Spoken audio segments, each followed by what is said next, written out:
আসসালামু আলাইকুম। Business statistics chapter moments skewness and kurtosis থেকে 1 নম্বর ক্লাসে সকল শিক্ষার্থীদের স্বাগতম। এ অধ্যায়ের প্রয়োজনীয় সূত্র হচ্ছে এগুলো। সকল ফরম্যাটের ম্যাথের সমাধান করার জন্য এই সূত্রগুলোই আমাদের আয়ত্ত করতে হবে। প্রয়োজনীয় সূত্রের আলোচনায় আমি পড়ে আসছি, তার আগে দেখে নাও এ অধ্যায়ের কোন কোন ম্যাথ 100% তোমাদের পরীক্ষায় থাকবে। প্রবলেম 1, পরীক্ষায় থাকার সম্ভাবনা আছে। এটা হচ্ছে একটা ফরম্যাটের ম্যাথ। তারপর এখানে প্রবলেম 2, প্রবলেম 3, এই যে ম্যাথটা আছে এটা কিন্তু শ্রেণীব্যাপ্তি আকারে। তো এই ম্যাথটা আমি দিতে পারি 100%, মানে এই নিয়মের একটা ম্যাথ তোমাদের পরীক্ষায় থাকবে 100%। শ্রেণীব্যাপ্তি আকারে আরও একটা ম্যাথ এখানে আছে, প্রবলেম 4। শ্রেণীব্যাপ্তি আকারে আরও একটা ম্যাথ এখানে আছে, problem 5। Population in family, number from family, এই ধরনের একটা ম্যাথও তোমাদের পরীক্ষায় থাকবে। তাহলে টোটাল হচ্ছে 3টা ফরম্যাটের ম্যাথ। এই ধরনের ম্যাথও থাকতে পারে। ধারাবাহিক ক্লাসে প্রত্যেকটা নিয়মের ম্যাথ তোমাকে হাতে কলমে লিখে বোঝানো হবে ইনশাআল্লাহ। সূত্র নিয়ে আমরা কিছু আলোচনা করি। এই যে একটা প্রশ্ন এখানে আছে, calculate the first 4 moments about mean. First 4 moments about mean বললে এই জাতীয় ফরম্যাটের ম্যাথের জন্য এই সূত্র, মিন অথবা গড়ের সূত্র সামেশন এক্স ভাগ এন। ফার্স্ট সেন্ট্রাল মোমেন্ট এটাকে μ1 দ্বারা প্রকাশ করা হয়। সূত্র হচ্ছে এটা, summation x minus x bar ভাগ এন। সেকেন্ড সেন্ট্রাল মোমেন্ট μ2 দ্বারা প্রকাশ করা হয়, অর্থাৎ উপরের যে অংশটা আছে এটার উপরে পাওয়ার 1 ধরে নিতে পারো। পাওয়ার 1 না দিলেও সমস্যা নয়, তবে 2 নম্বরটার জন্য এখানে পাওয়ার 2, নাহলে আগের যে অংশ এটা কিন্তু ঠিক আছে। থার্ড সেন্ট্রাল মোমেন্ট μ3, অর্থাৎ summation x minus x bar ভাগ এন, এটার উপরে power 3। Fourth central moment μ4, summation x minus x 4, তারপর ভাগ এন উপরে পাওয়ার 4। প্রথম 4টা সেন্ট্রাল মোমেন্ট μ1 μ2 μ3 μ4 বাইর করার জন্য এই সূত্র। আশা করছি প্রথমটা মনে রাখলে তো পাওয়ার 1 2 3 4 দিতে হয়, তো এটা তো মনে রাখা কঠিন না। ওকে, আলাদা করে আমাদের বলা হবে কোএফিসিয়েন্ট অফ স্কিউনেস বাইর করার জন্য। কার্ল পিয়ারসনের কোএফিসিয়েন্ট অফ স্কিউনেস যদি আমরা বাইর করি, এটাকে β1 দ্বারা প্রকাশ করা হয়। সেই ক্ষেত্রে μ3 এর যে মানটা আছে এটাকে উপরে করতে হবে স্কোয়ার, μ2 এর যে মানটা আমরা অঙ্কের মধ্যে পাবো এটাকে করতে হবে গণ অথবা কিউব। উপরের মানকে নিচের মান দ্বারা ভাগ করলেই কিন্তু এই উত্তরটা চলে আসে। তাহলে সূত্র মনে রাখলে এই সবই সহজ। Fisher coefficient of skewness √β1 equal to μ3 ভাগ √μ2, এটাকে গণ করে রুট করে উপরের মানকে নিচের মান দ্বারা ভাগ করলে উত্তর চলে আসে।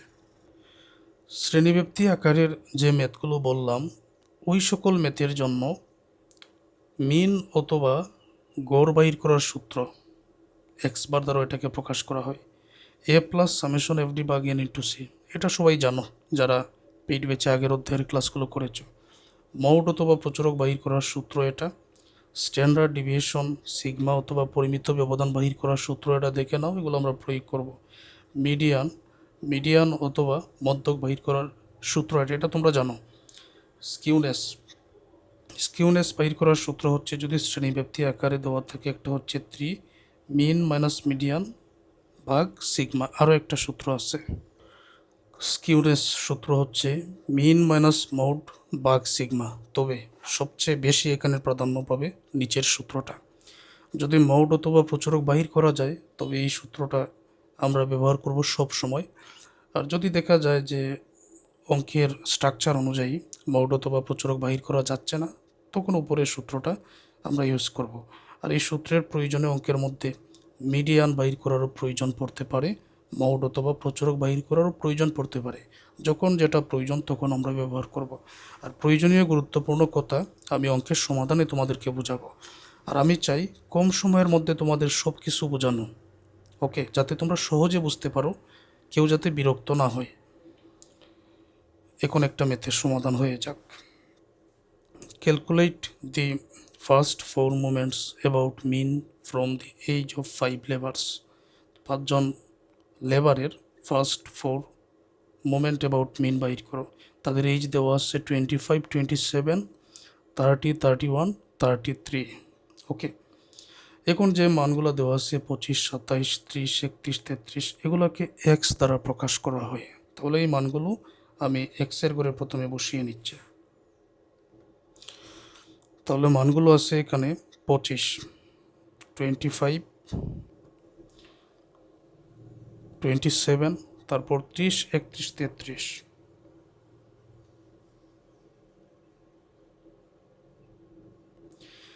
25, 27, 30, 31, 33। ওকে, এই মান বসানোর পরে তোমার প্রথম কাজ হচ্ছে এটা যোগ করে নেওয়া। আচ্ছা, তাহলে যোগ করে নেই। যেমন সামেশন এক্স 25, 27, 30, 31, 33 যদি আমি যোগ করে নেই তাহলে এখানে পাবো 146। 146 বাইর করার পর এই যে প্রথম সূত্রটা আছে এখানে এক্স বারের মান বাইর করতে হবে। এই কাজটা কিন্তু তোমাকে আগেই করতে হবে, ঠিক আছে? সামেশন এক্সের মান এখান থেকে নিয়ে আসো 146। এন এর মান অর্থাৎ কতটা মান এখানে দেওয়া আছে, 5 জনের বয়স না, 1, 2, 3, 4, 5, তাহলে এন এর মান হবে 5। 146কে তুমি এখন 5 দ্বারা ভাগ করো। 5 দ্বারা ভাগ করলে হবে এখানে 29.2। এই 29.2 হচ্ছে এক্স বারের মান। এটা কেন আগে বাইর করা হলো?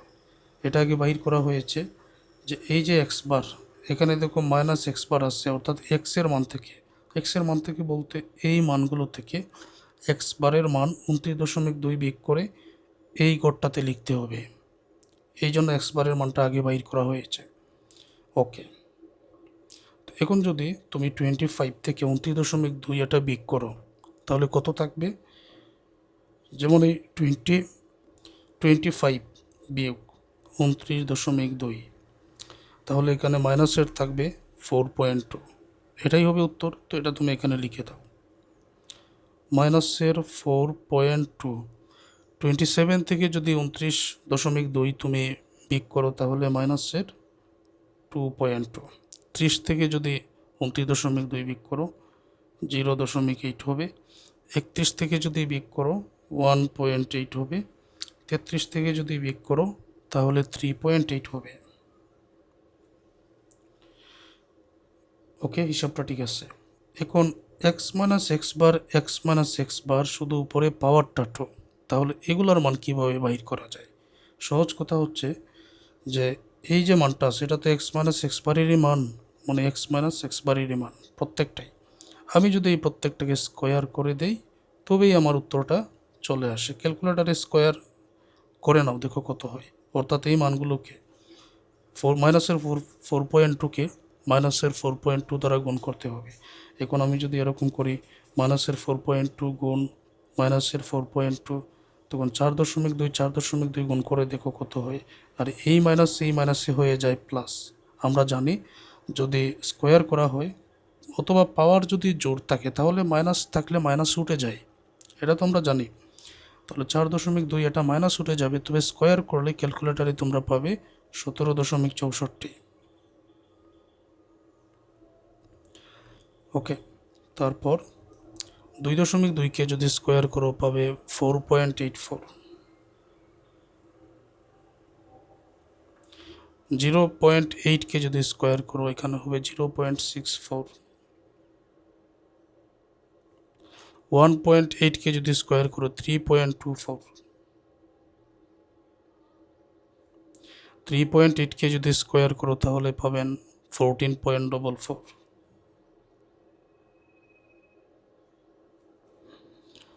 ওকে, এবার এক্স মাইনাস এক্স বার এতটুকু তো মিল আছে, উপরে শুধু পাওয়ারটা 3। তার মানে এগুলোর উপরে যদি আমি পাওয়ার 3 দিয়ে দেই ক্যালকুলেটারে, যে উত্তর আসবে সেই উত্তরটাই আমি এখানে বসাবো। মাইনাস চিহ্নের উপরে পাওয়ার যদি জোর থাকে তখন মাইনাসটা উঠে যায়, কিন্তু পাওয়ার যদি বেজোড় থাকে, যেমন 3, 5, 7 এরকম থাকলে মাইনাস থেকে যায়। কেন? যেমন ধরো -2কে আমি 3 বার গুণ করব, পাওয়ার ধরো 3 আছে, 2 2 4, মাইনাসে মাইনাসে প্লাস, এখন পর্যন্ত প্লাসের 4, আবার 4 2 8, প্লাসে মাইনাসে মাইনাস, অর্থাৎ মাইনাসটা থেকে যায়, মাইনাসে মাইনাসে প্লাস, প্লাসে মাইনাসে মাইনাস, পাওয়ার যদি বেজোড় হয় মাইনাস থেকে যায়, এখানে পাওয়ারটা বেজোড়। তাহলে এই 4.2কে তুমি যদি উপরে পাওয়ার 3 দাও, ক্যালকুলেটারে পাওয়ার 3 দিয়ে দাও, অথবা এটাকে তুমি 3 বার গুণ করতে পারো, গুণ করে এখানে উত্তরে চলে আসবে মাইনাসের 74.09।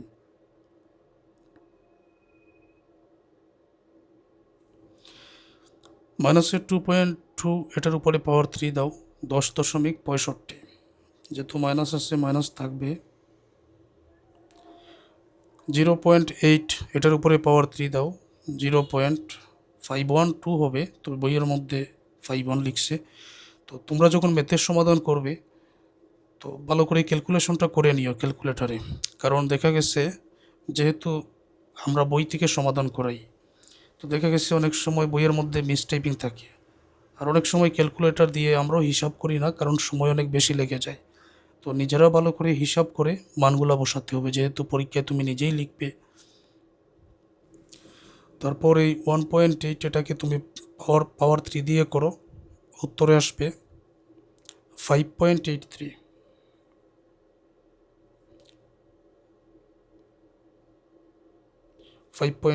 ওকে। তারপর এখানে 3.8 এটার উপরে পাওয়ার 3 দাও, এটার উত্তরে আসবে 54.87। ওকে, এই জায়গায় এক্স মাইনাস এক্স বার, এখানেও এক্স মাইনাস এক্স বার, এখন পাওয়ার 4 দিতে হবে, পাওয়ার 4 দিয়ে দেখা যাক কত আসে। তো দিয়ে দাও পাওয়ার 4, মাইনাসের 4.2, এটার উপরে যদি পাওয়ার 4 দাও, এখন কিন্তু জোর, তাহলে মাইনাস উঠে যাবে, 311.17। মাইনাসের 2.2 এটার উপরে পাওয়ার 4 দাও, 23.43। 0.8 এটার উপরে পাওয়ার 4 দাও, 0.41। 1.8 এটার উপরে পাওয়ার 4 দিলে 10.50।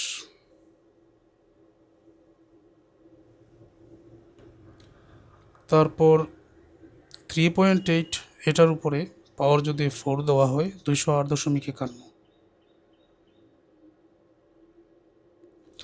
এখন যোগ বিয়োগ করার পালা। এখানে এক্স মাইনাস এক্স বার আছে, তো আমি এই জায়গায় লিখে নিব সামেশন এক্স মাইনাস এক্স বারের মান। এখানে দেখো প্লাসের মান কতটা আছে, মাইনাসের মান কতটা আছে। ক্যালকুলেটারে যদি আলাদা যোগ করো দেখবেন প্লাসের মান যত, মাইনাসের মান যত, প্লাসের মানও তত।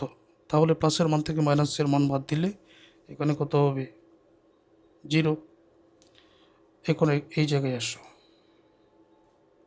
সামেশন এক্স মাইনাস এক্স বার তার উপরে পাওয়ার 2, সবগুলোই কিন্তু প্লাসের, যদি যোগ করা হয় 40.8 এখানে দেখতে পাচ্ছি। তারপর এখানে এই 3টা হলো প্লাসের, এই 2টা মাইনাসের, তো এখানে মাইনাসের অতিরিক্ত থাকবে, মাইনাসের summation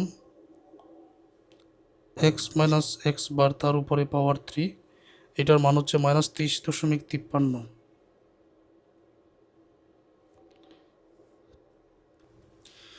summation x minus x bar power 3, এটার মান হচ্ছে -23.53, আর এই সবগুলা কিন্তু প্লাসের, x summation x minus x bar power 4।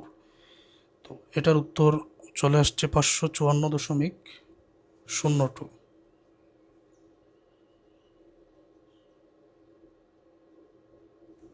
ওকে, এবারে সামেশন এক্স এর মান আমরা পেয়েছি 146, সামেশন এক্স মাইনাস এক্স বারের মান 0, summation x minus x bar whole স্কোয়ারের মান 40.8। তারপর x minus x bar power 3, এটার মান -23.53, power 4, summation x minus x bar power 4 554.06, 0.02। এই মানগুলো নিয়েই প্রয়োজনীয় সূত্র, যেটা ক্লাসের প্রথমে তোমাদের দেখালাম, এখানে মানগুলো বসিয়ে দিলে উত্তর হয়ে যায়। অর্থাৎ এই মানটা আমি এখান থেকে নিব, পাওয়ার 2 এর মান, পাওয়ার 3 এর মান, পাওয়ার 4 এর মান, তারপর এটা হচ্ছে পাওয়ার 1 এর মান। হ্যাঁ, এই মানগুলো এখন এখানে বসিয়ে দিচ্ছি। আর এন এর মান তো অঙ্কের মধ্যে 5 আছে।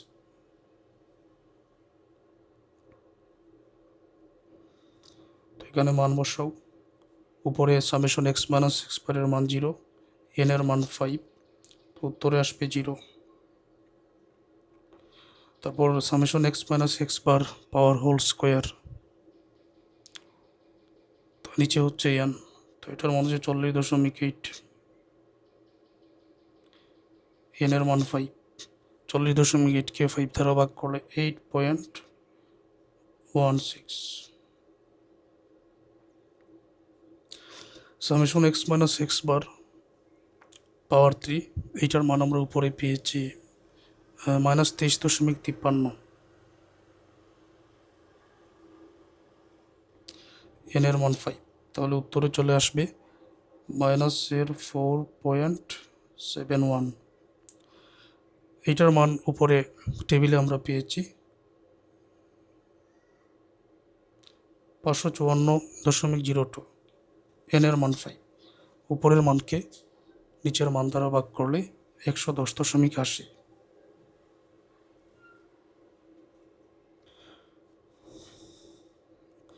আশা করছি বুঝতে পেরেছ। এখন আরও একটা ম্যাথ দেখো, আরেকটা ম্যাথের সমাধান এখানে দেখো। Calculate the coefficient of skewness from the following data. Coefficient of skewness আমরা কার্ল পিয়ারসনের এটা বাইর করব, ফিশারেরও বাইর করব। তো এই জন্য এখানে দেখি এন এর মান কত হবে, 1 2 3 4 5 6 7, তো এন এর মান এখানে 7 হবে। ওকে, সমাধানটা আগের মতো, এই প্রত্যেকটা মানকে আগে এক্স ধরে নাও। নেসেসারি টেবিল, তো এক্সের মানগুলো উপর থেকে নিয়ে আসতেছি, 3 7 10 12 16 18 22। তো এক্সের মান হচ্ছে এখানে 3 7 10 12 16 18 16 18 22। তো এখন এটা যোগ করে নিতে হবে আগের মতো। যোগ করলে সামেশন এক্সের মান হবে এখানে 88। ওকে, এক্স বারের মানটাকে বাইর করে নাও। সামেশন এক্সের মান হচ্ছে এখানে 88, তাই না? তো 88, এন এর মান ভাগ 7, উত্তরে আসবে 12.57।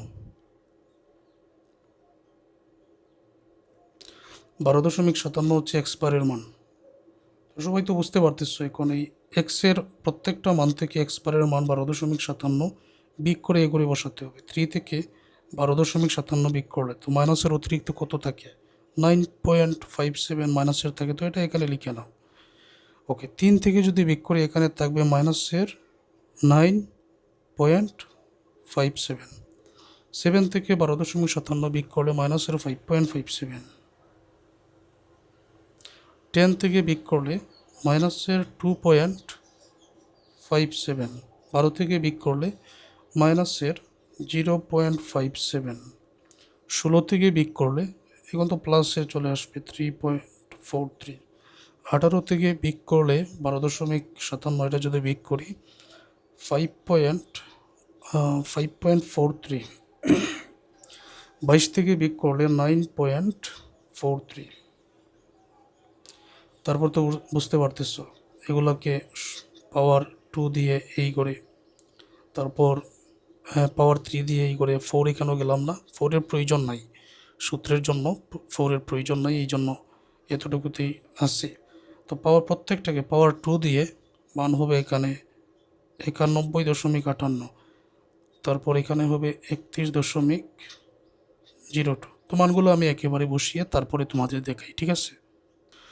সবগুলো মান এখানে লেখা হলো। তারপর এগুলোকে যদি পাওয়ার 3 করা হয় এখানে হবে মাইনাসের 876.47, এই জায়গায় হবে মাইনাসের 172.81, এই জায়গায় হবে 16.97, 0.19, তারপর 40.35, 160.10, 838.56। ওকে,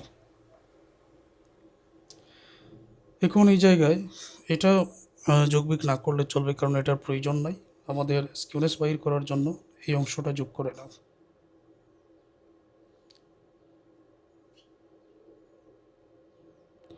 এটা উত্তরে আসবে, যদি সবগুলা যোগ করে নেই,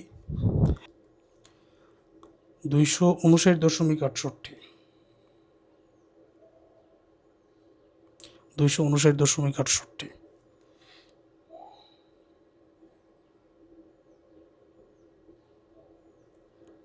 এখানে আসবে মাইনাসের 27.43।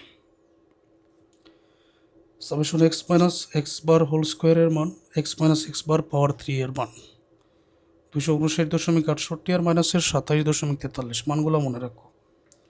আচ্ছা, এখন μ2 আর μ3 এর মান আমার প্রয়োজন। কেন প্রয়োজন? এই যে μ3 এর মানটা এখানে, μ2 এর মানটা এখানে, μ3 এর মান এখানে, μ2 এর মান এখানে বসাতে হবে, এই জন্য প্রয়োজন। স্কিউনেসের সূত্র এগুলা একটু আগে আমি দেখিয়েছি তোমাদের। তো μ2 এর মানটা এখানে বাইর করে নিতেছি উপর থেকে। μ2 এর মান 259.68 মাইনাস 27.43, অর্থাৎ এই যে মানগুলো আছে এখানে বসাও। Summation x minus x bar whole square, এটার মান হচ্ছে 259.68। এন এর মান হচ্ছে এখানে 7, উপরের মানকে নিচের মান দ্বারা ভাগ করলে 37.10। পরেরটা, এইটার মান হচ্ছে μ3 এর মান হচ্ছে মাইনাস 27.43, এন এর মান 7, উপরের মানকে নিচের মান দ্বারা ভাগ করো, মাইনাসে 3.92। আচ্ছা, তাহলে μ2 এর মান পেয়েছি 37.10, μ3 এর মান পেয়েছি মাইনাস 3.92। তারপর কার্ল পিয়ারসনের কোএফিসিয়েন্ট অফ স্কিউনেস বিটা 1 এর সূত্র, Fisher coefficient of skewness √ beta 1 এর সূত্র, জায়গা মতো মানগুলো বসিয়ে দাও। তো এখানে যদি আমি মানগুলো বসাই, লক্ষ্য করো সবাই, উপরে μ3 এর মান এখানে পেয়েছি মাইনাস 3.92,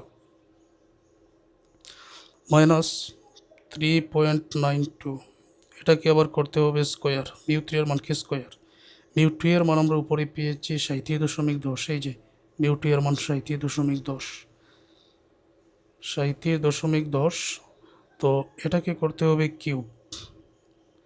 এবার ক্যালকুলেটারে একেবারে কাজটা করো, উপরের মানকে স্কোয়ার করো, তখন তো এটা প্লাসের হয়ে যাবে, নিচের মানকে কিউব করো, তারপর উপরের মানকে নিচের মান দ্বারা ভাগ করলে উত্তরে আসবে 0.0003, এটাই উত্তর। ওকে, পরেরটা, Fisher coefficient of skewness √ beta 1 বাইর করার জন্য μ3 এর মান উপরে, অর্থাৎ মাইনাস 3.92, এটা উপরে, তারপর নিচে √ এর মধ্যে μ2 এর মান এখানে 37.10, তার উপরে পাওয়ার 3। এখন √ মানে 37.10, এটাকে প্রথমে পাওয়ার 3 দিয়ে দেখো কত আসে, তারপর এটাকে রুট করো, মান যত আসবে ওই মান দ্বারা উপরের মানকে ভাগ করো। তো এখানে মাইনাসের 0.02 চলে আসবে,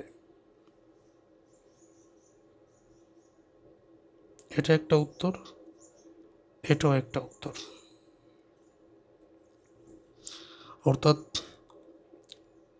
স্কিউনেসের সূত্র, কার্ল পিয়ারসন কোএফিসিয়েন্ট অফ স্কিউনেসের সূত্র এটা, আর এখানে μ3 এর মান, এই জায়গায় μ2 এর মান, আবার Fisher coefficient of skewness √ beta 1 এর সূত্র, এটা μ3 এর মান, μ2 এর মান বসানোর জন্য মূলত এই টেবুলার পদ্ধতিতে এই জায়গায় মানগুলো বাইর করা হয়েছে। ঠিক আছে, তো হাতে কলমে তোমরা এই ম্যাথের সমাধান করো। পেইড বেচে যারা আসছো পরবর্তী ক্লাসগুলো দেখে নাও, আর যারা অলরেডি ক্লাস থেকে উপকৃত হয়েছো তোমাদের সহপাঠী বন্ধুদের পরামর্শ দাও, এই নম্বরে যোগাযোগ করে তারাও যেন আমার অনলাইন পেইড বেচে ভর্তি হয়ে যায়।